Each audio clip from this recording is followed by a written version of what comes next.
અમદાવાદ શહેરમાં આજે ફરી એકવાર ભીષણ આગ લાગવાની ઘટના સામે આવી છે, જેમાં દાણી લીમડાના પટેલ મેદાનમાં આવેલ કોહિનૂર ક્રિએશન પ્રાઇવેટ લિમિટેડના કપડાના ગોડાઉનમાં ભીષણ આગ લાગતા આસપાસના 7 ગોડાઉન પણ આગની ચપેટમાં આવી ગયા હતા. ઘટનાની જાણ થતાં ફાયર બ્રિગેડની 18થી વધુ ગાડીઓ તાત્કાલિક ઘટના સ્થળે પહોંચી હતી અને ભારે જહેમત બાદ આગ પર કાબૂ મેળવ્યો હતો. ત્યારે હવે આ તમામ ગોડાઉનમાં ફાયર સેફ્ટીના નિયમો મુજબ પરવાનગી હતી કે કેમ તે અંગેની તપાસ કરવામાં આવશે.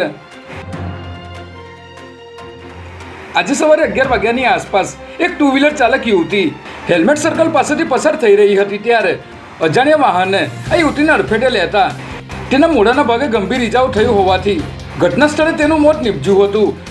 ઘટનાની જાણ થતાં પોલીસ ઘટના સ્થળે પહોંચી હતી અને કાર્યવાહી હાથ ધરી હતી. સૂત્રોથી પ્રાપ્ત માહિતી અનુસાર લક્ઝરી બસના ચાલકે આ યુવતીને ટક્કર મારી હતી. ત્યારે અમદાવાદ શહેરમાં અકસ્માતોની વણઝાર ક્યારે અટકશે તેવા અનેક સવાલો જનતામાં ઉઠી રહ્યા છે.